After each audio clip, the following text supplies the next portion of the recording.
Hey everybody, welcome back to Working the World. I'm Sarah Whitaker. Salty Dalty. And we're here together to talk about wrestling epidemics and pandemics. Oh, God. I mean, these are things like an epidemic in the wrestling world is basically in a distinct setting, whether it's in a promotion or in a certain territory. And a pandemic means it's everywhere. If you can mention 5 times that something is used, it's being overdone. Mm-hmm. And so we're going to be going over what's being overdone currently in the professional wrestling world and what has been overdone, and trying to compare the indies to the big leagues. And we have quite a few of them on our list for today, don't we? Yes, because I gotta say, when shit like this happens in the pro wrestling industry, it gets me pissed off and mad about it because it shows, to me personally, a lack of conscientiousness from the wrestlers watching the card or looking at the other talent and seeing what they're doing to try and make themselves stand out differently instead of being lazy or just going with the flow of things and just do what everybody else is doing. Alrighty, so our wrestling jargon for today is going to be hotshoting. And we mentioned this briefly in the first episode, but... Hotshoting. Would you like to give us your definition of it? Basically, pandemicking and doing things for shock value, just doing them over and over and over again until the territory's dead just to get short-term business. Basically doing something over and over again. I mean, sometimes, now, is it a good thing to hotshot something, or is it always a bad thing? It's only a good thing if business is down, in my opinion. If you hotshot too often, it's like going to the well too often. You're eventually going to run out of water. So, I mean, what kinds of things are considered a hotshot? Like anything Vince Russo booked.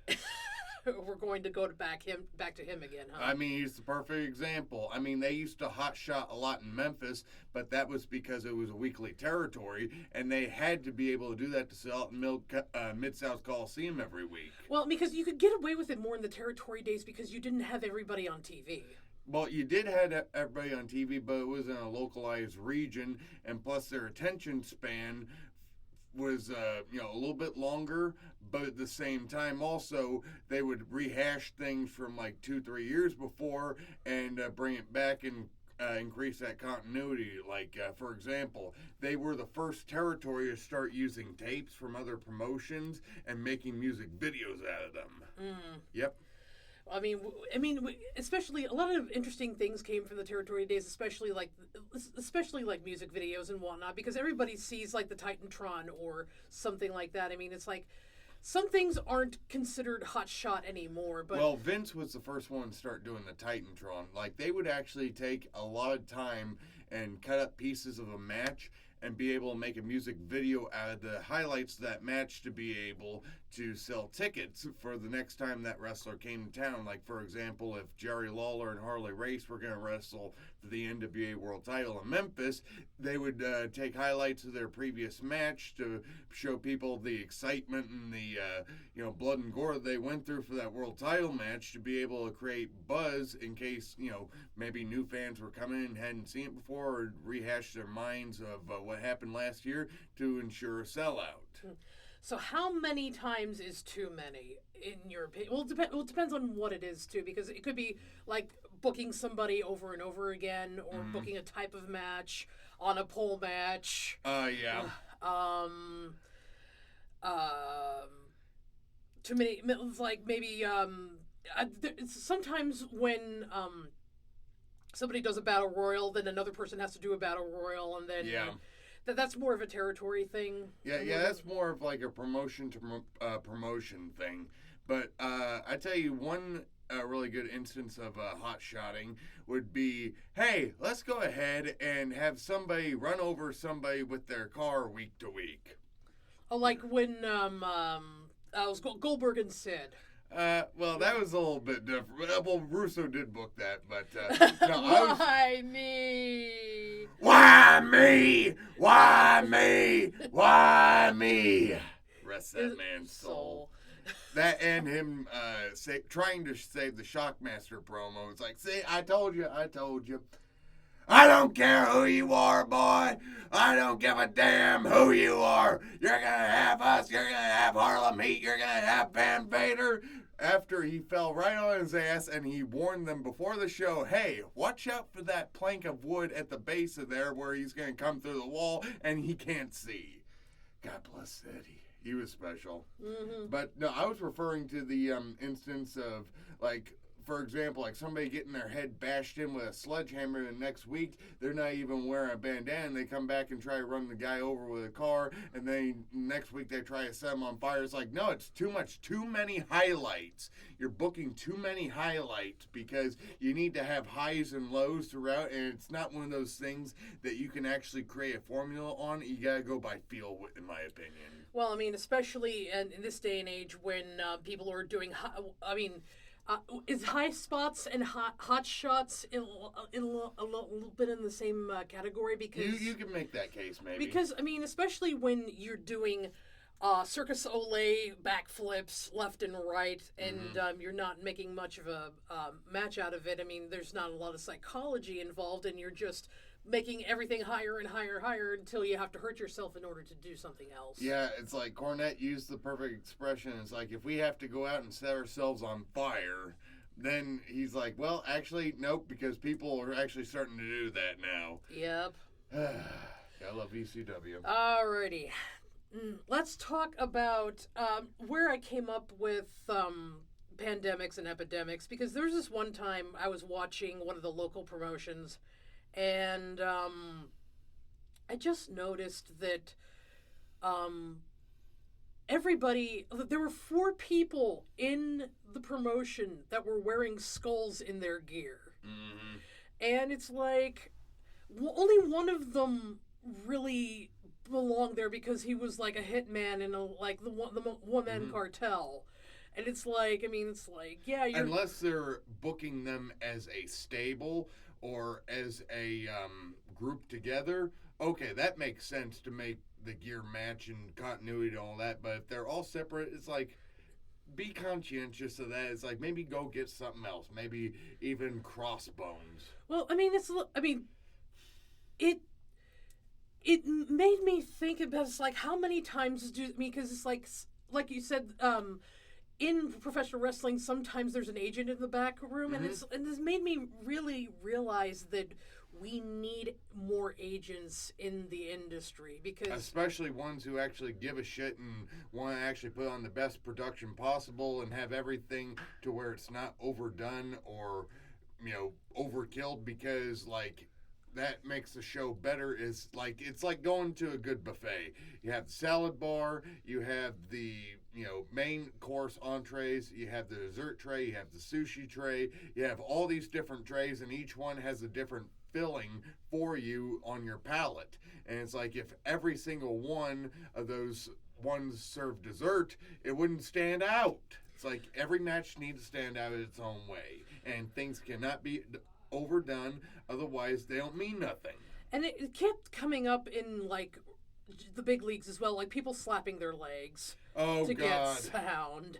That one is way overdone. I hear all the buzz about that online. And and this is coming from somebody who actually does occasionally slap his leg on a punch, but I only do it once a match, and I make it sound like a knockout punch instead of every single punch that I do. Well, another one that I came up with, it's not as bad as it is now because we have more big girls, but two-piece women's gear. Yeah. It's like where you have the bikini top and then you have the bikini bottom, and then all of them are like that. Yeah. Well, I don't think SpongeBob will have an issue with the bikini bottom, but never mind. But anyway, we just keep running into things that keep getting overly done. And what are some of the ones that are on your mind? Well, first thing that comes to mind, because I heard dipshit Cornette bitching about this years and years ago, but he was absolutely right on it, is that during his time in Ring of Honor, every single match had a spot where somebody would get whipped into the corner, and the guy who got whipped in the corner would raise up his foot and kick the guy in the face to counter him after he came back into the buckle. And it's like doing that over and over again. I think the international spot, personally, is overdone. I think bump and feed comebacks where there's 0 to hero is completely overdone. I think every match having a double down is overdone. Kicking out of people's finishers is overdone. Yes! Yeah, because it's like... It doesn't mean anything now when you actually do it. It's like that stuff was reserved for like top tier A cards, like if you were going to a stadium show, or if you're going and, you know, booking the first ever pay-per-view and you want to put something spectacular on. Now, nobody's finisher means anything because everybody kicks out of it. I mean, the more that people are less conscientious about the entire card. Now, some things aren't necessarily overkill because it's like luchadors. I mean, yes, there's a lot of mass wrestlers out there. But that's part of their culture. It's part of the culture, and I mean, it brings something to the table of professional wrestling where, I mean, it doesn't make anything boring. Yeah.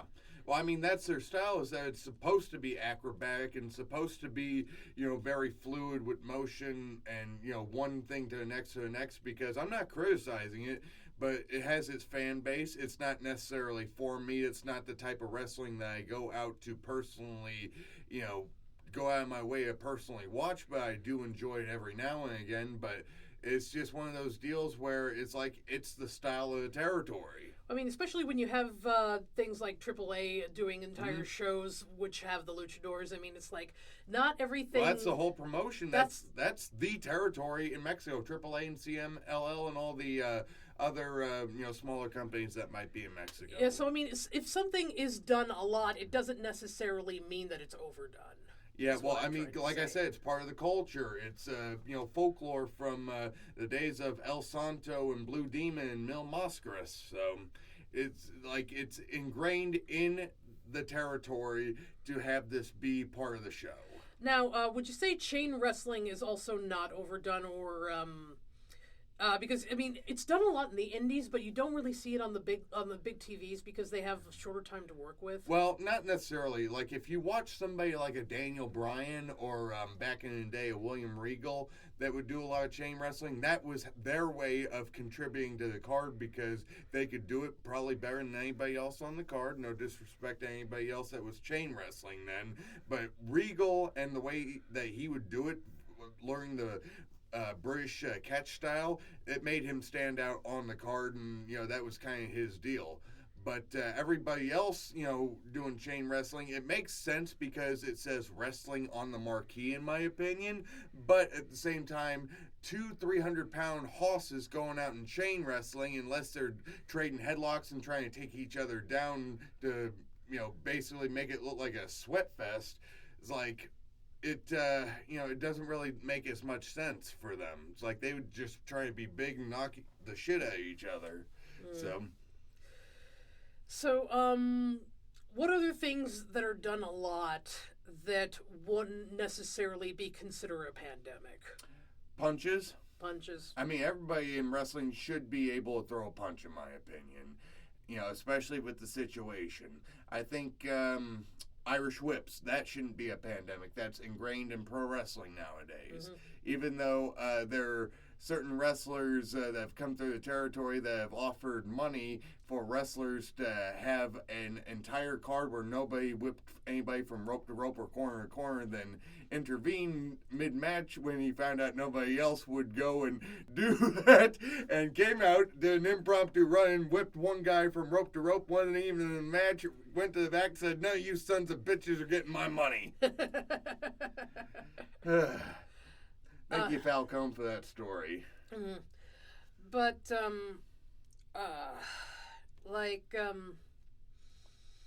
is there any, You know, there's something else that I could maybe consider a pandemic nowadays because it's everywhere, is that there's an awful lot of pretty boys on the card. Yes. I mean, it's like back in the day, they would stand out more, like a Gorgeous George or a Tommy Rich or a who else would be? Ric Flair could even be considered a pretty boy, but it seems like everybody nowadays, except for guys like Braun Strowman and people like that, everybody else on the card's a pretty boy. So, and it's kind of like, but at the same time, you also can't have an entire territory where, like, for example, Bill Watts had a story to tell recently, and it just got re-released online on YouTube. And he was talking with Jerry, and it's like, Jerry, my territory's down. What do I need to do to be able to bring it up? And he looked at his roster and he said, where are all the blowjobs? It's like, what does that mean? It's like, where's all the blowjobs? Where's all the good-looking women coming to the matches wanting to sleep with the wrestlers? Because your entire roster is like Hacksaw Jim Duggan, the Junkyard Dog, Butch Reed, Dr. Death, Steve Williams, all these big, rough-looking guys that they all, it's like nobody else could kind of stand out from each other as far as not looking like, a rugged barroom brawler. So that's when he started bringing in the Rock and Roll Express, Fantastics, and Midnight Express, and from Memphis, because they were, more of the pretty boy type wrestlers. But the women wanted to see these guys come and do their thing. They wanted to be able to hold them, go out there and, grope them and all that crap. So, so that's too much of something, even though it might be considered legit, might even be a pandemic. It's like if you have too many guys that are amateur wrestlers on the card, working like amateur wrestlers. I'll give you one more story, and then we'll get back on track. Okay. Tommy Rich worked a show out in somewhere in West Virginia. The ring didn't show up to the show, so they actually laid down amateur wrestling mats and had everybody do, amateur style, folk style wrestling. Well, Tommy Rich went out there, I think it was with Dangerous Doug Gilbert. And he locked up with him, snatched a headlock, and he's like, shoot me off, one tackle, drop down, get it again. With no ring and no ropes, shot him off into the gym mats on the wall. He bounced off the gym mats like they were the ropes, came back and hit Doug Gilbert with that shoulder tackle, and the whole place just erupted. So, I mean, especially like if you have too many high flyers, if you have too many strong men. Except for in Mexico, because that's a huge part of the territory. Unless you're. But if you brought in a big powerhouse wrestler, like say a Brian Cage on Lucha Underground, that makes him stand out more too. Exactly. I'm trying to think. I used up all. You actually think? Yes, I do. Thank you very much. Well, let's see. What other pandemics have there been? Oh, yes. Explain the concept of a vanilla midget. Oh, boy. Definition D. Malenko. A wrestler who's smaller in stature and is a very good mechanic in the ring, but at the same time doesn't really have that much of a perceived personality or charisma or that much of a look. Like, usually wearing black trunks, not really interacting with the fans much. Right. Well, and then again, that's how Dean stood out during his days, because he was a serious, consummate wrestler, but then I think a lot of other wrestlers during that time started taking his lead, because Dean was a shooter along with his father, so he was taught to be like that. But then when Kurt Angle came along, it showed that a shooter and an Olympic gold medalist could go out there and have personality but still be taken seriously. Yeah, but there was a time where they started to flood this market a lot, because I mean, especially in the indies, where people just stopped trying to like slap hands with the crowd and stuff like that, and just go out in their regular like trip pants and well, they were trying to take after, in my opinion, of the guys that came before them, like say Carl Gotch or a Lou Thez, because they didn't do none of that stuff, but they sold out crowds all over the world because they knew how to work the people. Right. But I mean, a lot, especially in the indies, I mean, it's like in a lot of schools, I mean, I'm not going to say like all schools, but I mean, it's like most of the schools teach like the technique and whatnot, and don't really teach a lot about personality. Well, personality, you gotta have it naturally. It's like you cannot teach anybody to have a personality or charisma. You are born with it, or you don't have it at all. So, ain't that right? That's right. Oh, and I figured out another one. moves that were once finishers that are DDT. Yep. Moves that were once finishers being overused as normal moves in current matchups. Yeah, but that's also the evolution of the business too. I mean, it's like Harley Race used to finish people off sometimes with a vertical suplex. Now that's commonplace, but the people have accepted it as commonplace. People don't really accept the DDT as anything else other than a finisher, especially if it's by Jake Roberts, because Jake has the cop-out of saying is like, well, they don't finish anybody off with it, so nobody does it right like I do. So, and it's like, it's just the evolution of the business. Like, everything that used to be, a finisher is becoming more and more commonplace because the risks and the stunts and the moves that they're doing nowadays are more spectacular and high risk than ever before. So, I mean, especially even pandemics can evolve out into just being commonplace. Mm-hmm. So, that's something to think about as well. Well, I was going to say, sometimes the business takes a step backwards the way it used to be.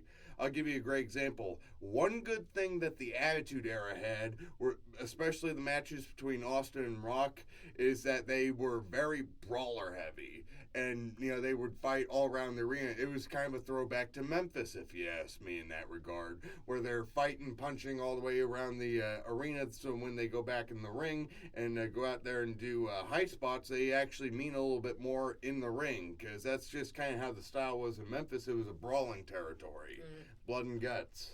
Yeah, because another thing, it was recent, but I mean, there was a lot of people starting to use the Eddie Guerrero spot for a while. Which one?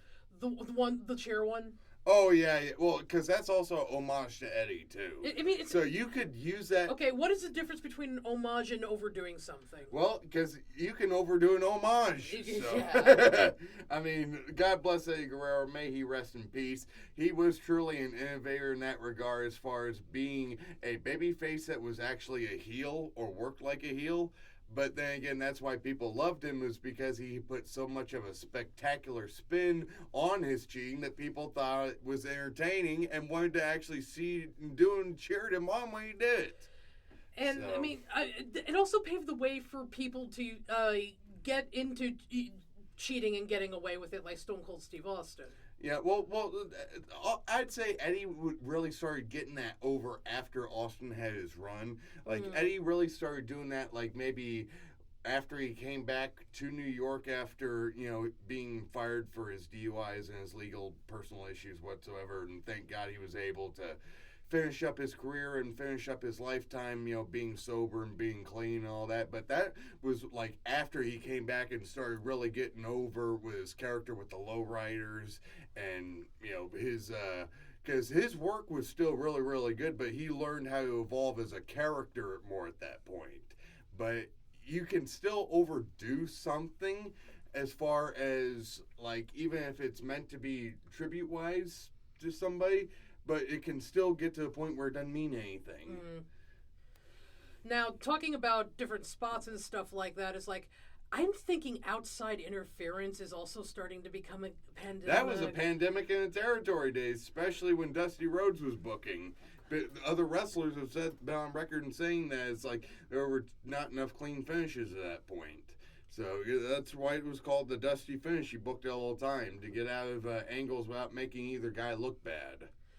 Well, I mean, but I mean, it's like you have a manager and you almost expect them to interfere in the match. I mean, it's like, I miss the days where, I mean, it's like, Bobby Heenan didn't always throw his punches in the ring or anybody. He rarely threw a punch in the ring unless he was actually wrestling.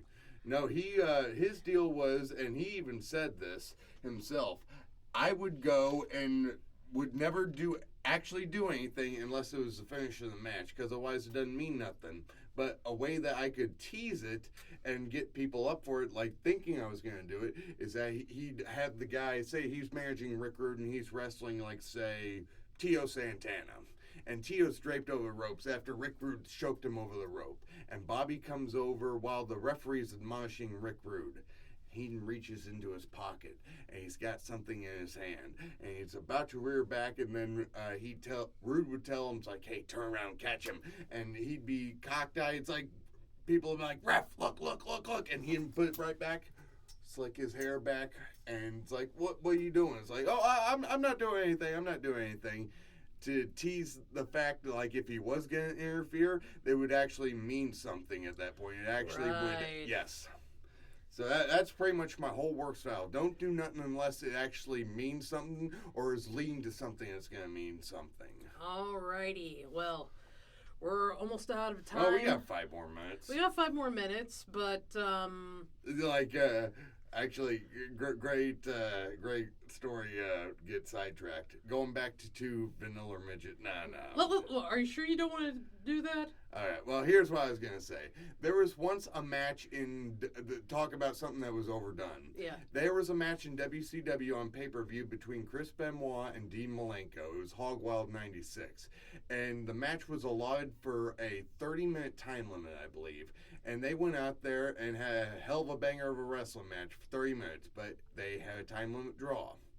Then the referee came over and said there must be a winner, so they tacked on another 5-minute overtime period. And the people were like, okay, let's go ahead and see this, because they were enjoying the match. But they, 5 more minutes, they go at it. They can't finish each other off. And then ding, ding, ding, that rings again. And then the referee comes over and says, there must be a winner. So we're going to another 5-minute overtime. When the announcer, Dave Penzer, came over and told everybody on the microphone, the referee is demanding another 5-minute overtime period, people were rioting. They were mad. It's like, can you please get this match over with? It's like too much of even a good thing can, even if it's good, can still piss the people off, and it's like, okay, we're ready for this match to end. Next, please. Okay, agents. How do we get them into the industry better to make sure that things aren't as overdone as they usually are? Get people that were actually good in the ring, that are, kind of either, I don't want to say over the hill, but kind of on their way out maybe in the business. Had them come into an indie promotion or a major company, whatever, and talk with the booker and the promoter and tell them, it's like, hey, you want to avoid doing these things, go to the wrestler and say, hey, this is what you want to avoid. This is your place on the card. Let's go out there and do this stuff. And, let's work together on this.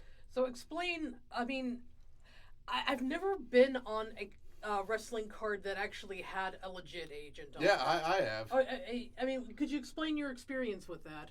I pissed him off because he basically was talking over his match with somebody else, and we were needing a finish, and the referee was coming back and forth. It's like, do you have a finish? Do you have a finish? And another wrestler, actually, who is a veteran, it's like, hey, I have a finish for you. What do you think about this? And it's like, okay, yeah, whatever. And the agent actually got offended at us that we were suggesting this finish instead of doing what he wanted us to do. Oh. So, yeah. So it can backfire. It can backfire, but, damn it, you also got to have the right personality for it. You have to have somebody that's, kind of like a coach that understands a player's weaknesses and strengths to be able to build a match around that, as a wrestler should, because, I cannot do a ton of high spots. I'm sorry, I can't do it, because I got too much to remember, and also I'm limited to what I can do in the ring from injuries and overstimulation, so I got to...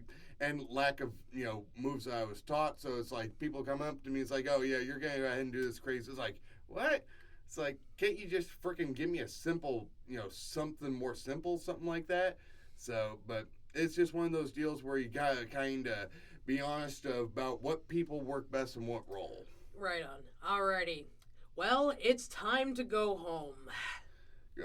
But I don't want to go home. I want 5 more minutes. Well, remember what you said about that match, and you keep going 5 more minutes, and you keep getting 5 more minutes, and then people get mad.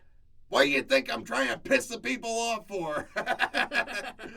I'm a heel. I gotta get heat.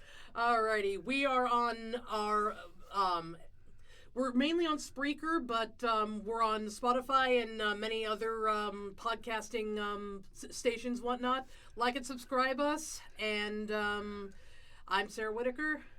Salty Dalty's pissed off and mad about it. Oh, no. All right, it's time for me to go ahead and take care of business. See y'all. No.